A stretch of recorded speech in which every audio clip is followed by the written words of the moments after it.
Inside of this book right here lies the secret for becoming just like this right here. This in my hand is wheat. And you see these right here? These are tares. You want to avoid being like this, and you want to be just like this wheat right here. You see the difference? Now here's what Jesus said in Matthew chapter 13, starting in verse 24. Another parable he put forth to them, saying, the kingdom of heaven is like a man who sowed good seed in his field. But while men slept, his enemy came and sowed tares among the wheat and went his way. The problem is that wheat and tares are very hard to tell apart when they're young and growing in the very early stages, but when it's time for the harvest, you can actually tell them apart really easily, just like this. And see, when you take each one of these little grain heads right here and you break them up, you get these right here. These are wheat berries. You see these? None of the tares can produce this kind of fruit. This life-giving berry right here is ground into flour, and this is where your bread comes from. Okay, so let me tie this in. This is what it says in Matthew 13, starting in verse 38. The field is the world. The good seeds are the sons of the kingdom, but the tares are the sons of the wicked one. The enemy who sowed them is the devil. The harvest is the end of the age. The reapers are the angels.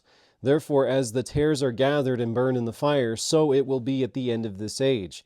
The Son of Man will send out his angels, and they will gather out of his kingdom all things that offend, and those who practice lawlessness, and will cast them into the furnace of fire. There will be wailing and gnashing of teeth. And if you want to become wheat, if you actually want to become wheat, you have to look at 1 John 3:4. It says, whoever commits sin also commits lawlessness, and sin is lawlessness. And when you look up that word, Strong's G458, anomia, it actually means to be absent from God's law, to break God's law.